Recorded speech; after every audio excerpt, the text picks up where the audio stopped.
A bus goes from city B to Q in 45 minutes, covering a distance of 60 km and come back to city B the speed of 40 km per hour.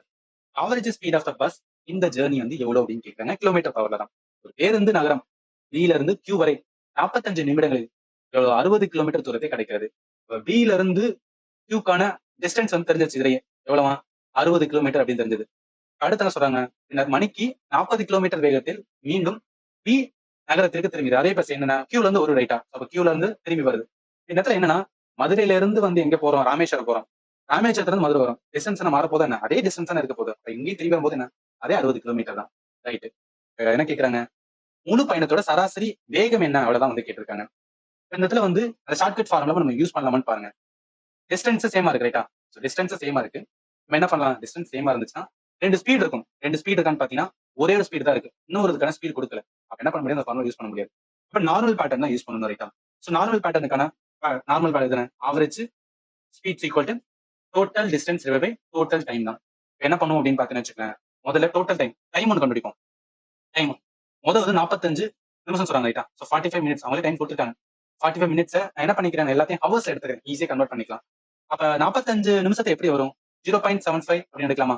ஏன் அப்படின்னா 60 நிமிஷம் தான் வந்து 1 hour, அதுல 45 இருக்கும்போது 0.75 அப்படின்னு வந்து எடுக்கலாம். இது டைம் ஒன்று கொடுத்தனால அப்படியே எடுத்துக்கிறேன். அடுத்த சொன்னாங்க டைம் 2, நம்ம கண்டுபிடிப்போம். டைம் 2க்கான டிஸ்டன்ஸ் அதே தான் இருக்கும், 60 தான் இருக்கும். ஏன்னா அதுக்கான ஸ்பீட் எவ்வளோ, 40 கொடுத்துருக்காங்க. அப்ப இது அடிக்கும்போது என்ன வரும், 60 அப்படின்னா 6/4 அப்படின்னு வரும். அடிச்சா 1.5 ஹவர்ஸ் வரும். அப்ப டோட்டல் டைம் இங்க ஒரு 1.5, இங்க ஒரு 0.75, ரெண்டையும் கூட்டும் போது எவ்வளவு வரும்னா 2.25 ஹவர்ஸ் அப்படின்னு வரும். டோட்டல் டிஸ்டன்ஸ் எவ்வளோ, போகும்போது ஒரு 60, திரும்பி வரும்போது ஒரு 60, ரைட்டா? அப்ப டோட்டல் டிஸ்டன்ஸ் நல்லா கவனிங்க, இந்த இடத்துல நல்லா புரிஞ்சுக்கணும். டோட்டல் டிஸ்டன்ஸ் வந்து போயிட்டு வர தூரம். நார்மல் ஒரே தூரத்தை மட்டும் எடுக்கிறது, 60 மட்டும் எடுக்கிறது. அதனால என்ன வரும், இந்த ஃபார்முலால அப்படியே அப்ளை பண்றதா. அப்ளை பண்றதுக்கு டோட்டல் டிஸ்டன்ஸ் போகும்போது ஒரு 60, திரும்பி வரும்போது 60 தான் total distance. Divide by total time 2.25. ஏன்னா போயிட்டு வர்றதுக்கான இதை நம்ம ஆட் பண்ணிருக்கோம். 120 வருமா, 120 பை 2.25. புள்ளி போறதுக்காக நீங்க மாத்தலாம், இல்ல அப்படியே வச்சு அடிக்கும்போது கூட வரும். அடிக்கும்போது 53 கிட்ட வரும்.